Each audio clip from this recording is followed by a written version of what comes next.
तो दोस्तों कल हम लोगों ने क्या किया था कि विल्ट स्टोन ब्रिज कब बैलेंस होता है, उसका क्या कंडीशन है, ये हम लोग निकाल लिए थे। आज उसी पे बेस्ड कुछ क्वेश्चन लेंगे हम लोग और तब फिर उसी पे बेस्ड कुछ नए क्वेश्चंस भी करेंगे। जैसे SC वर्मा का बुक है ये, और इसमें हमको दिया गया है क्वेश्चन ऐसा है कि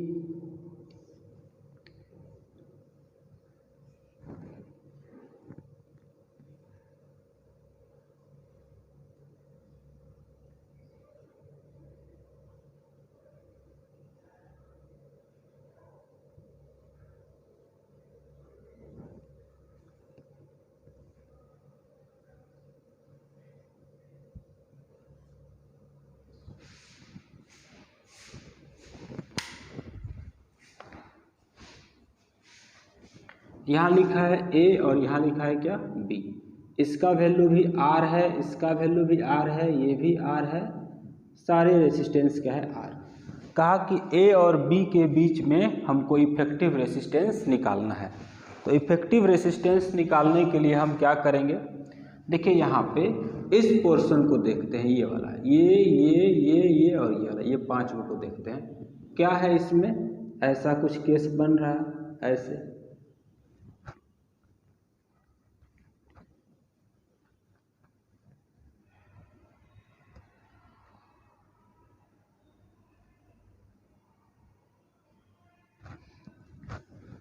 तो यही चीज़ यहाँ पे अगर हम बनाते हैं तो कुछ ऐसा बन के आएगा।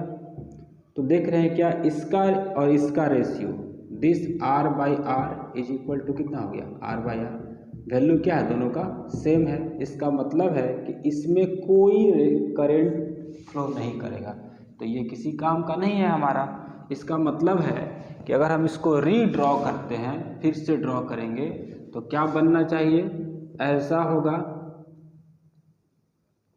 ऐसा हुआ, फिर जाके ये ऐसा हुआ, फिर ऐसा है, मान लेते हैं ऊपर करके ही बनाते हैं, ऐसा है। तो ये वाला तो किसी काम का रहा नहीं है, इसको हटा देते हैं हम लोग। और यहाँ पे ऐसे है कुछ, और इन दोनों के बीच में ये लगा हुआ है, यहाँ ऐसे है, ये A है, ये क्या है B है। तो ये R, ये R, ये R, ये R, ये भी क्या हो गया R।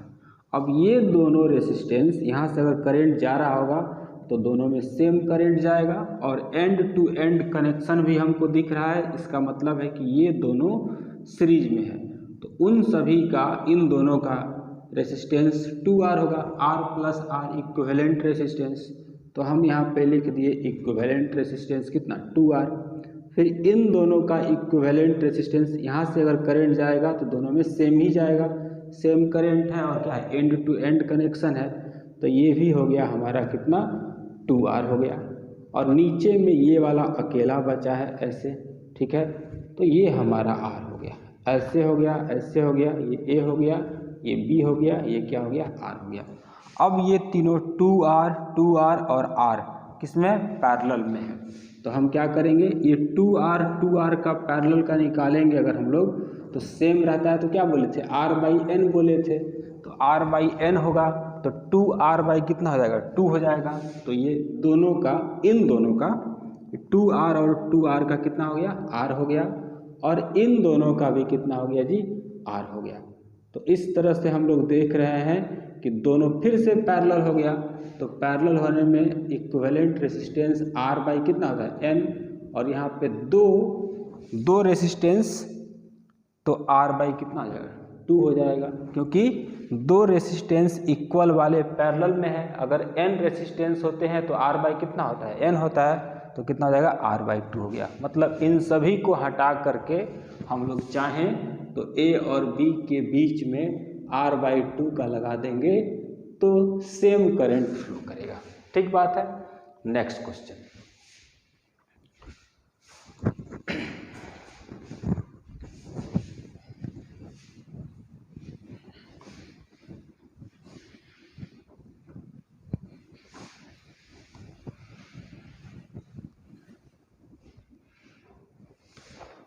जैसे क्वेश्चन में कहता है, ये 40 नंबर क्वेश्चन है। कहता है कि ये 10 ओम का है यहाँ पे, इसके बाद लगा हुआ है इससे एक लगा हुआ है 5 ओम का लगा हुआ है, इस बीच में यहाँ पे R लगा हुआ है, यहाँ पे ऐसे करके 10 ओम का लगा है, यहाँ पे 5 ओम का लगा है, और इन दोनों से कनेक्ट करके एक बैटरी को जोड़ा गया है और यहाँ पे एक एमीटर लगाया है। ये 6 वोल्ट का बैटरी है।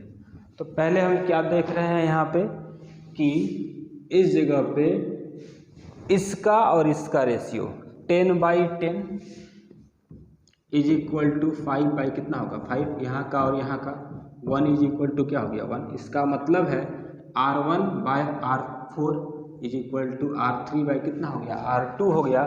ये बैलेंस हो गया। इसका मतलब है कि इस वाले में कोई करंट फ्लो करने वाला नहीं है, इसको हटा देंगे हम लोग।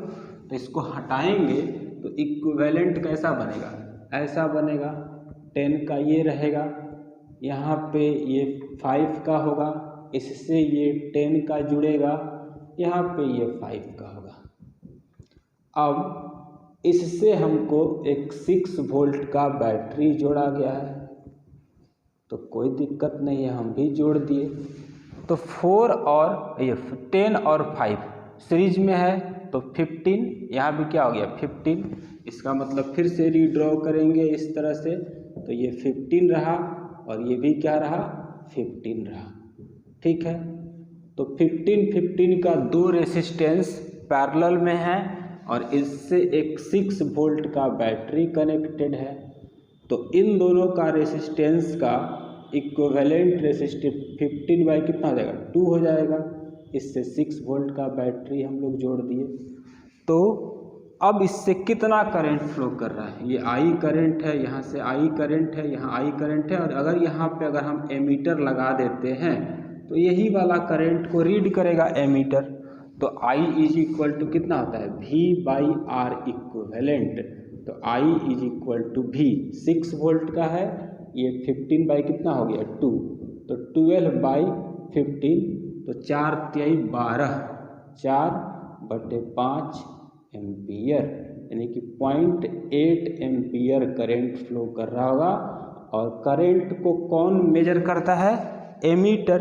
तो एमीटर जो है कितना मेजर कर रहा होगा अभी 0.8 एम्पियर मेजर कर रहा होगा। ठीक है, तो इस टाइप से क्वेश्चन पूछा, क्या पूछा था कि ऐसा अरेंजमेंट है। तो हमने क्या देखा कि सबसे पहले ये व्हीटस्टोन ब्रिज को बैलेंस, मतलब कि व्हीटस्टोन ब्रिज के जैसा ही है, तो ये बैलेंस कर रहा है, बैलेंस कर रहा है, तो इसमें कोई करंट फ्लो नहीं करेगा, ये किसी काम का नहीं रहा। अब करंट फ्लो ही नहीं कर रहा है तो ये कट गया, इसका मतलब है यहाँ और यहाँ का पोटेंशियल क्या है सेम है, इसका मतलब है। तो हम इस केस में क्या करेंगे कि हम देखें क्या कि 10 और 5 कितने किस में हो गया सीरीज में हो गया, और यहाँ वाला 10 और 5 भी किस में हो गया सीरीज में हो गया। दोनों को जोड़े, ये 15 दोनों किस में है पैरेलल में है, तो 15/2 हो गया, क्योंकि R/N होता है। तो ऐसे किए और हम लोग I निकाल दिए। पूछा था क्वेश्चन में क्या कि यहाँ जो एमीटर लगा हुआ है कितना करंट फ्लो करेगा, तो जितना करंट इससे होकर के आएगा, मतलब यहाँ से जो जाएगा वही रिटर्न होकर के आएगा। KVL की KCL के अनुसार कि incoming current is equal to क्या होना चाहिए, आउटगोइंग करंट होना चाहिए कहीं पे भी। तो ये चीज़ हमारा हुआ 0.8 एम्पियर। चलिए ये क्वेश्चन हो गया। अब आगे बढ़ते हैं। कभी कभी क्वेश्चन में क्या होता है कि हमको समझ में नहीं आएगा कि कहाँ पे सीरीज में है कहाँ पे पैरेलल है। जैसे कि एक क्वेश्चन करके दिखाते हैं हम। जैसे कि मान लेते हैं कि क्वेश्चन ऐसा है, ये एक रेसिस्टेंस है, यहाँ एक रेसिस्टेंस है, यहाँ एक रेसिस्टेंस है, इससे एक वायर जोड़ा गया है, इससे एक वायर जोड़ा गया है। ये A पॉइंट है, ये B पॉइंट है। मान लेते हैं ये R रेसिस्टेंस है, ये भी R है और ये भी क्या है R है। अब इसमें हम अगर करंट लेके जा रहे हैं यहाँ से, तो इधर भी जा सकता है करंट, इधर भी जा सकता है करंट, इधर भी जा सकता है करंट, यहाँ भी जा सकता है करंट। तो ना तो हमको सेम करंट दिख रहा है, ना तो हमको यहाँ पे क्या दिख रहा है, एंड टू एंड कनेक्शन भी नहीं दिख रहा है, तो सीरीज भी नहीं कह पा रहे हैं, पैरेलल भी नहीं कह पा रहे हैं। जब ऐसा केस बने जहाँ पे हमको समझ में नहीं आने लगे कि क्या ये सीरीज में है कि पैरेलल में है, तो हम वहाँ पे क्या करते हैं, नंबरिंग करते हैं। नंबरिंग क्या करते हैं, जहाँ जहाँ जोड़ है, जैसे यहाँ पे जोड़ है तो 1 नंबर दे दिए, यहाँ जोड़ है तो 2 नंबर दे दिए, यहाँ जोड़ है तो 3 नंबर दे दिए, यहाँ जोड़ है तो क्या कर दिए, 4 नंबर दे दिए। अब हमको A लिखें या 1 लिखें या B लिखें या 4 लिखें, बराबर ही है। तो यहाँ पे अगर हम 1 लिखे हैं या A लिखे हैं, यहाँ B लिखे हैं या 4 लिखे हैं, सेम बात है। क्या बोल रहे हैं कि अगर हमको कभी समझ में नहीं आए तो नंबरिंग कर देते हैं। नंबरिंग कहाँ कहाँ करेंगे, जहाँ जहाँ जोड़ है वहीं पे क्या करेंगे, नंबरिंग। यहाँ पे तार जुड़ा हुआ था, वायर जुड़ा हुआ था, यहाँ जुड़ा हुआ था, यहाँ जुड़ा हुआ था, यहाँ जुड़ा हुआ था, नंबरिंग कर दिए। जिन दो एंड के बीच में हमको इक्विवेलेंट निकालना है, जैसे हमको A और B के बीच में निकालना था, तो उसके नंबरिंग को यानी 1 और 4 को थोड़ा दूर दूर लिख दिए, ठीक है। और अगर एक ही जगह से दो वायर, 2 जगह करंट जा रहा हो, एक तो ये है एक तो ये है, तो जब कभी क्वेश्चन में एक पॉइंट से 2 जगह करंट फ्लो करे, 2 डायरेक्शन में फ्लो करे, तो हमको चाहिए ऐसा बनाना कि व्हीटस्टोन ब्रिज के जैसा बने। क्या बोले कि अगर किसी पॉइंट से 2 डायरेक्शन में करंट निकल रहा है, 3 नहीं बोल रहे हैं, 2 बोल रहे हैं, 3 का अलग कहानी है, ठीक है। तो 2 डायरेक्शन में करंट फ्लो करेगा तो हम क्या करेंगे, फोटो को बनाएंगे व्हीटस्टोन ब्रिज के जैसा, ठीक है। तो एक से एक गया है कहाँ पे, 3 पे, तो हम क्या कर रहे हैं कि 1 से 1 को जोड़ दिए पहले 3, तो 1 से 3 है, लेकिन ये रेसिस्टेंस नहीं है, ये वायर है, तो वायर जोड़ दिए। 1 से 1 गया है 2, 1 से 1 गया है 2, जो कि रेसिस्टेंस है कितना का, R का, ये 2 हो गया। 2 से 1 गया है 3, 2 से 1 गया है 3, तो 2 से 3 जोड़ दीजिए, ये हो गया कितना, R। एक 2 से 4 गया है, 2 से 4 गया है, वो एक वायर है, वायर जोड़ दिए। और 3 से 4 गया है, तो 3 से 4 गया है, तो एक यहाँ जोड़ दिए।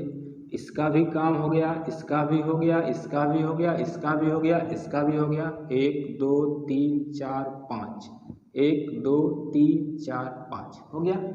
अब क्या देख रहे हैं कि देखिए ये पॉइंट और ये पॉइंट रेसिस्टेंस नहीं है, बीच में एक वायर है सिंपल।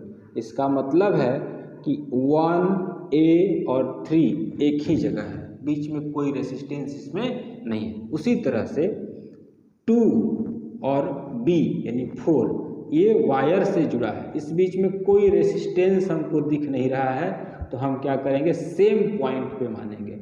तो इसको यहाँ सटा देते हैं, इसको यहाँ सटा देते हैं। इसका मतलब है कि कैसा बनेगा, बीच में तो ये एक R है ही, ये वाला घूम करके यहाँ आ जाएगा, तो चलिए सटा देते हैं उसको ला करके ऐसे करके, और ये वाला घूम करके यहाँ पहुँच जाएगा। तो यहाँ से एक लिए, एक यहाँ से ऐसे करके जोड़ दिए, तो ये वाला यहाँ हो गया, ये वाला इस जगह पे है, ये वाला यहाँ हो गया।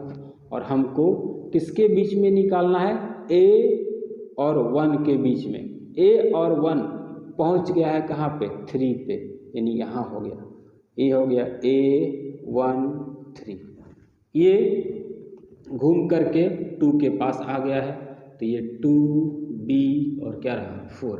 अब हमको दिख रहा है कि तीनों किस में है जी, पैरेलल में है, तो R इक्विवेलेंट जो है इन तीनों का R/3 हो जाएगा, यही R इक्विवेलेंट हो गया। तो क्या बोले हम, फिर से एक बार रिपीट कर देते हैं कि अगर किसी क्वेश्चन में ऐसा हो कि हमको समझ में नहीं आ रहा है कि सीरीज है कि पैरेलल है, तो वैसे केस में हम नंबरिंग वाला टेक्निक यूज करते हैं। नंबरिंग कहाँ कहाँ करेंगे, जहाँ जहाँ जोड़ है, जोड़ मतलब जहाँ जहाँ से रास्ता खुला हुआ है, मतलब 2 रास्ते निकले हों या 3 रास्ते निकले हों, तो वहाँ पे हम लोग नंबरिंग कर देंगे। नंबरिंग कर दिए, नंबरिंग करने के बाद ये स्पेशल केस है कि अगर एक पॉइंट से 2 ही रास्ता निकला हो, तो हम फोटो बनाएंगे, मतलब सर्किट डायग्राम जो बनाएंगे फिर से इसका, वो व्हीटस्टोन ब्रिज के जैसा बनाएंगे। ठीक है, तो हम क्या किए, नंबरिंग कर दिए। जिन दोनों के बीच निकालना है, जैसे 1 और 4 के बीच निकालना है, थोड़ा दूर दूर लिख दिए। 1 से एक रास्ता गया है 3 के पास, तो 3 लेके चले गए। ऐसा ही क्यों लेके गए, सीधा क्यों नहीं लेके गए, क्योंकि हमने अभी बताया कि अगर एक जगह से 2 रास्ते निकले हुए हों, हमें क्या करना चाहिए, व्हीटस्टोन ब्रिज के जैसा बनाना चाहिए, इसलिए ऐसा बनाए हैं। ठीक है, फिर क्या दिखा, एक से एक रास्ता 2 गया है, लेकिन उसमें रेसिस्टेंस लगा है, सारे को लगा दिए हम। फिर हमको क्या दिखा कि यहाँ पे ये वायर है, तो वायर है तो यहाँ रखें या यहाँ रखें या यहाँ रखें, तो इसको हम मिला दिए यहाँ पे। तो 1A और 3, 1A और 3 एक जगह आ गया। उसी तरह से यहाँ वाला देख रहे हैं क्या हम लोग, तो 2B और 4 एक जगह आ गया। अब हमको साफ साफ दिखने लगा, यहाँ नहीं दिख रहा था कि सीरीज है कि पैरेलल है, यहाँ पे दिख रहा है, तो कितना हो गया, R/3 हो गया। तो R इक्विवेलेंट निकल गया कितना, R/3। ठीक है, अब आगे बढ़ते हैं। कल को मान लेते हैं कि ऐसा केस बन जाए कि क्वेश्चन ऐसा पूछ दे, एक ये रेसिस्टेंस है, एक ये रेसिस्टेंस है, 3 रेसिस्टेंस है, ऐसे करके इसके ऊपर में एक यहाँ पे वायर नहीं लगा के इस बार रेसिस्टेंस लगा दिया, और यहाँ पे वायर नहीं लगा करके क्या लगा दिया, रेसिस्टेंस लगा दिया। ये R हो गया, ये R हो गया, ये R हो गया, ये भी क्या है, R। अलग अलग भी हो सकता है, ठीक है, लेकिन अभी सेम है, जो क्वेश्चन किताब में दिया है वही हम बना रहे हैं। ये A पॉइंट है, ये क्या है, B पॉइंट है। इसमें भी हमको समझ में नहीं आ रहा है कि कितना करंट पास करेगा। ठीक है, तो हम क्या करेंगे, नंबरिंग कर देंगे।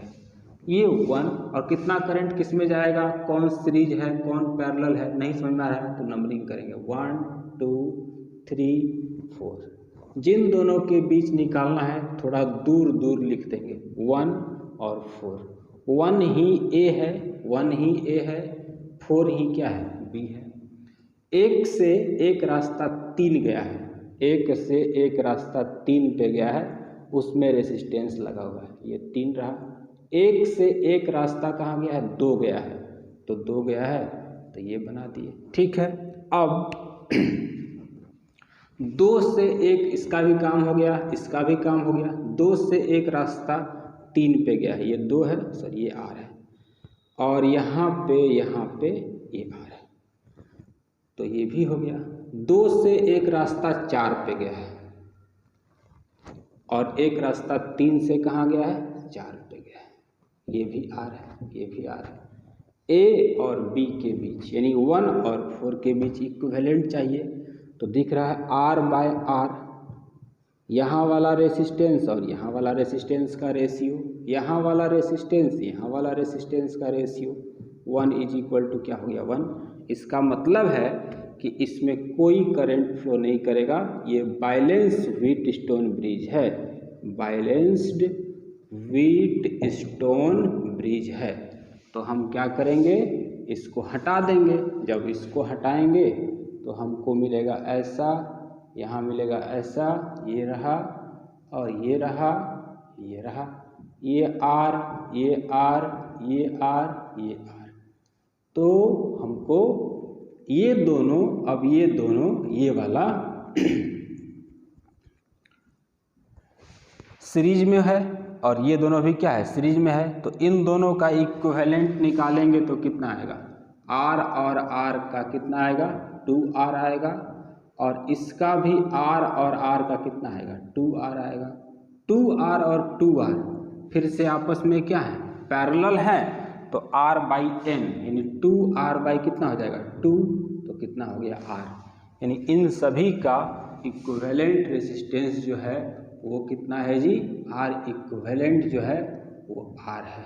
ठीक है, A और B के बीच में। तो हमको समझ में नहीं आया यहाँ पे कि सीरीज है कि पैरेलल है, और कोई इसको सीरीज पैरेलल करके कोई और मेथड से बता सकता है, मैं उसमें नहीं जाना चाहता हूँ, जो मुझे आता है मैं बताना चाहता हूँ। यहाँ पे है तो हमने देखा क्या कि ये बैलेंस्ड व्हीटस्टोन ब्रिज है, तो इसमें कोई करंट फ्लो नहीं करेगा, तो हमने क्या करा, इसमें कोई करंट फ्लो नहीं कराया, हटा दिए इसको, और इसके बाद ये आसान हो गया। ठीक है, और एक दो क्वेश्चन करते हैं इस पे।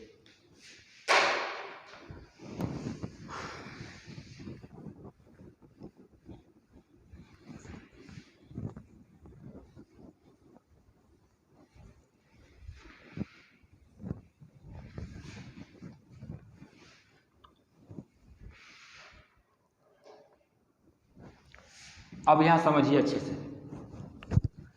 जैसे कि मान लेते हैं कि हमारे पास एक क्यूब के शेप का इस तरह से बनाया गया है,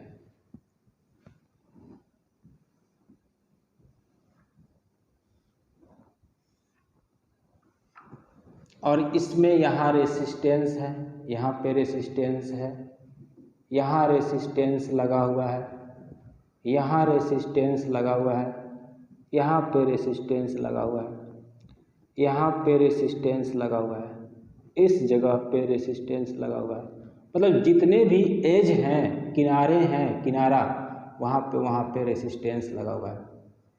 ठीक है, यहाँ भी रेसिस्टेंस है,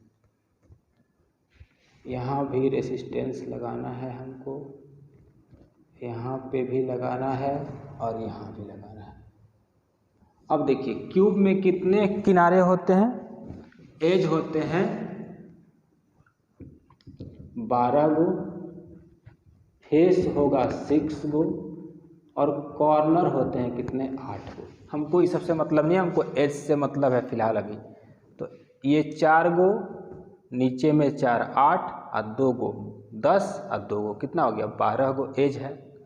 अब हमसे क्वेश्चन कोई कह दिया कि यहाँ से करंट एंट्री किया है और यहाँ से करंट बाहर निकला है, ये ए कहलाएगा, तो ये क्या कहला रहा है, बी कहला रहा है।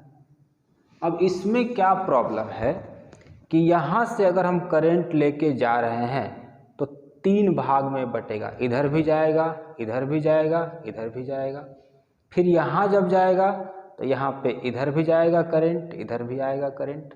तो हमको ये समझ में अभी इसमें नहीं आ रहा है कि इक्विवेलेंट रेसिस्टेंस कैसे निकालें। तो हम क्या करेंगे, हम नंबरिंग करेंगे। नंबरिंग कैसे करेंगे, जहाँ जहाँ जोड़ है वहाँ वहाँ नंबरिंग कर दीजिए। ये 1 है, ये 2 है, ये 3 है, ये 4 है, ये 5 है, ये 6 है, ये 7 है, ये कितना है, 8 है। अब हम क्या करेंगे, यहाँ पे एक जगह से यहाँ 2 रास्ता नहीं खुल रहा है, 3 रास्ता खुल रहा है, 1 2 3, यहाँ से भी 1 रास्ता, 2 रास्ता, 3 रास्ता।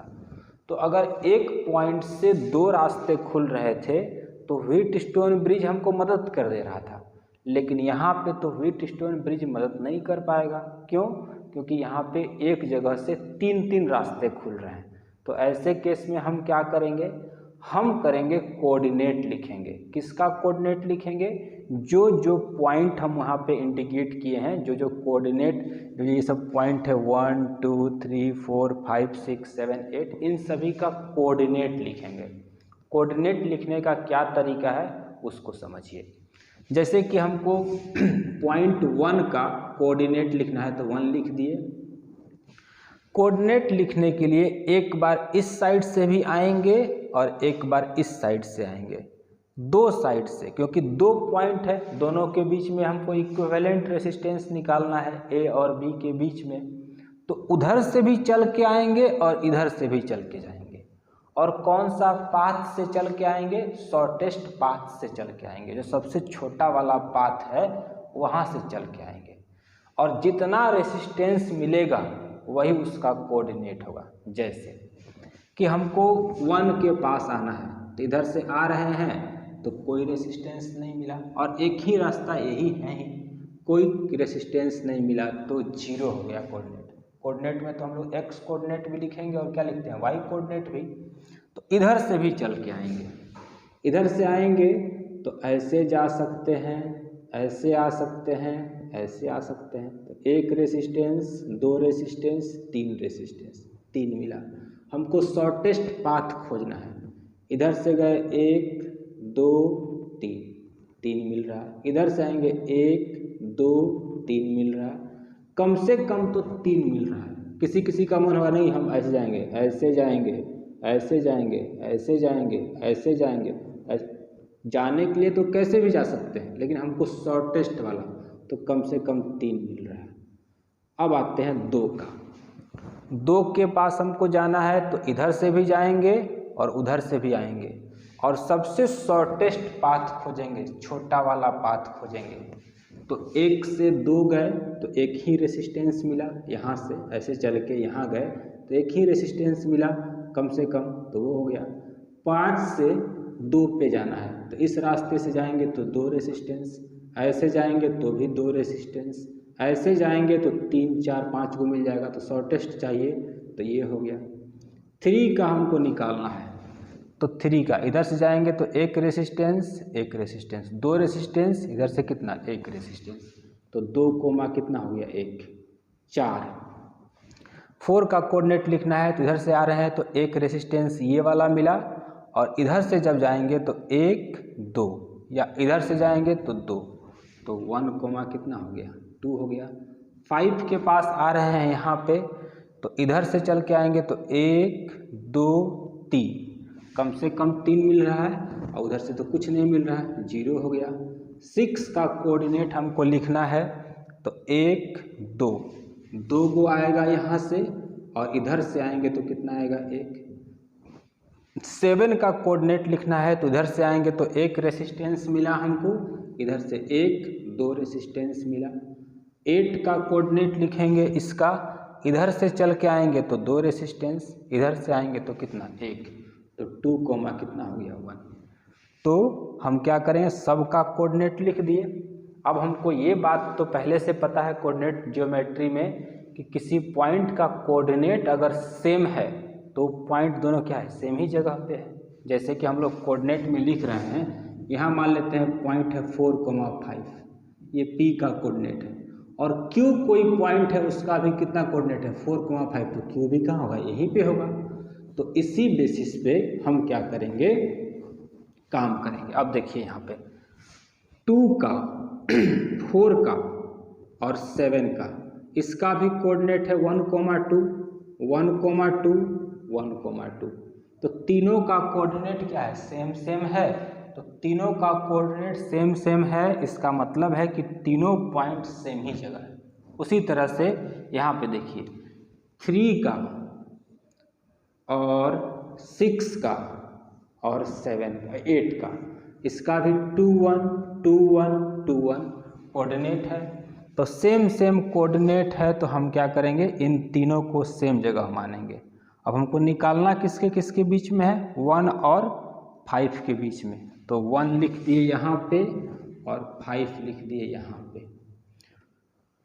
और 2 का 4 का और 7 का कोऑर्डिनेट कितना है, 1,2, तो 1,2 यहाँ लिख दिए और 2,1 कहीं यहाँ लिख दिए। या मेरा मन करता है कि इसका y कोऑर्डिनेट ज़्यादा है, ऊपर लिख देते हैं। तो ये हो गया 1,2, ये हो गया 2, कितना 1। 1,2 किसका किसका कोऑर्डिनेट है, 2 का 4 का और 7 का। तो ये 2 का है, 4 का है और 7 का है। और 2 1 किसका किसका है, 3 का 6 का और 8 का। यानी यहाँ 3 है 6 है और क्या है 8 है। इसका कोऑर्डिनेट है 0,3, इसका कोऑर्डिनेट है 3, कितना 0।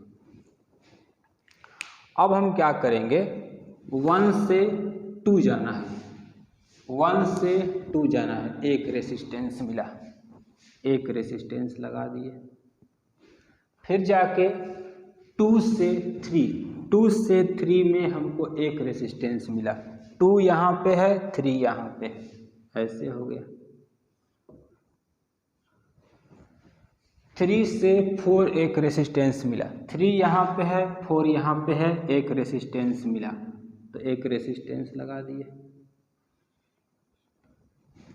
3 से 4 खत्म। 1 से 4, 1 यहाँ पे है 4 यहाँ पे है, एक रेसिस्टेंस मिला, एक रेसिस्टेंस लगा दिए। 1 से 7, यहाँ 1 है और यहाँ 7 है, एक रेसिस्टेंस मिला, लगा दिए। फिर जाके 1 से 7 हो गया, फिर 2 से 8, 2 से 8, यहाँ 2 है यहाँ 8 है, तो 2 से 8 ये हो गया।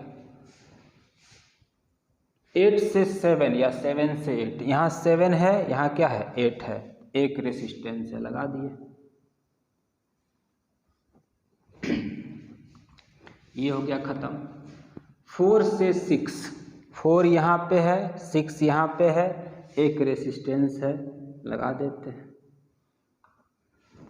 4 से 6 खत्म हो गया, 4 यहाँ पे है 6 यहाँ पे है। 5 से 8, यहाँ 5 है यहाँ 8 है, एक रेसिस्टेंस है, लगा देते हैं। ठीक है, ये 2,1 है। इसके बाद 5 से 8 खत्म हो गया, ये खत्म हो गया। 5 से 6, यहाँ 6 है यहाँ 5 है, एक रेसिस्टेंस लगा है, उसको लगा देते हैं, ये भी खत्म हो गया। 3 से 5, यहाँ 3 है यहाँ 5 है, एक रेसिस्टेंस है, उसको भी लगा देते हैं, इसको जोड़ देते हैं। ये रहा 5, ये रहा क्या 1। अब देखिए ये तीनों R R R, यहाँ पे भी R है, ये भी R है, ये भी R है, ये भी R है, ये भी R है, ये भी R है, ये भी क्या है R है। तो ये तीनों आपस में, अब हमको इसमें नहीं दिख रहा था कौन सीरीज है कौन पैरेलल है, लेकिन यहाँ हमको दिखने लगा ये तीनों आपस में क्या है सीरीज में है, पैरेलल में है। तो इनका हो गया कितना R/3, ये 1 2 3 4 5,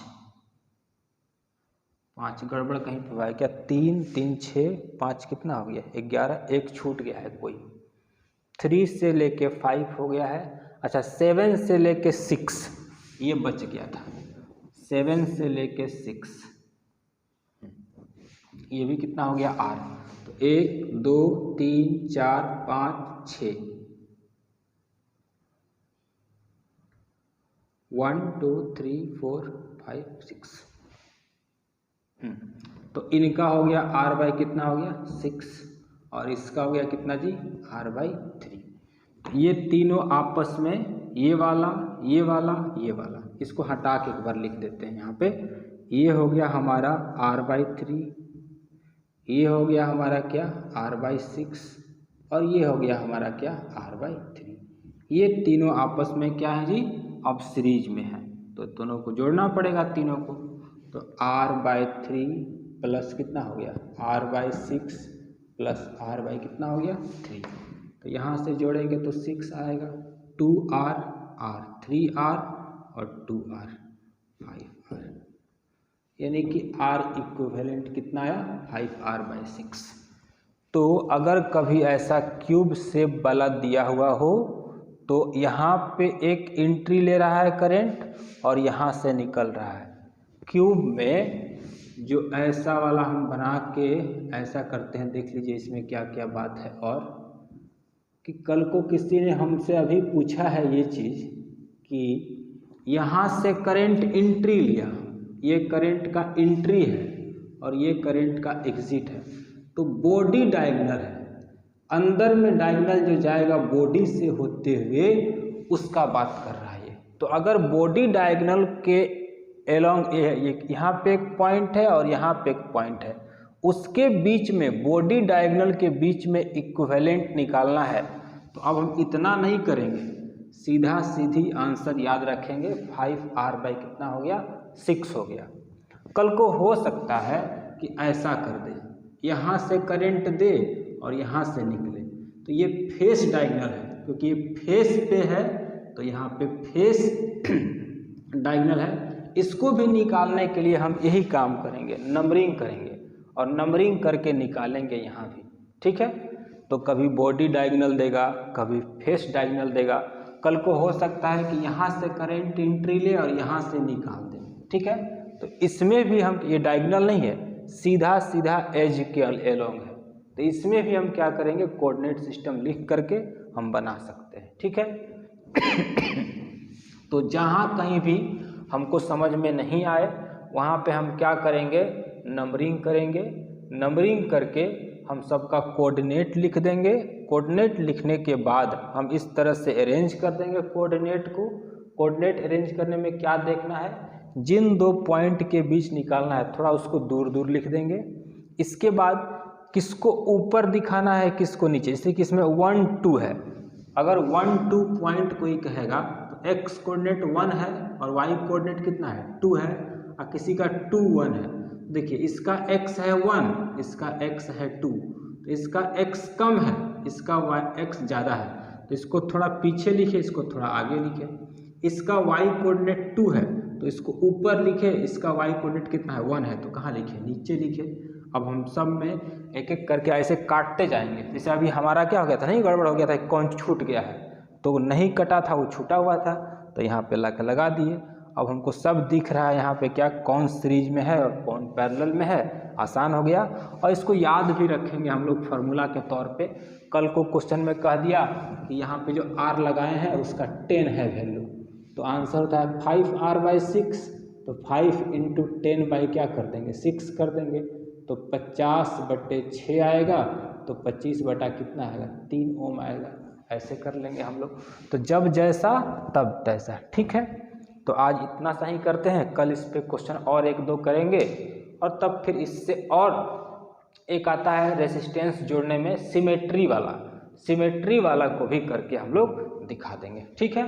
तो आज इतना ही करते हैं, कल फिर से मिलेंगे। इतना बनाइए तो क्वेश्चन।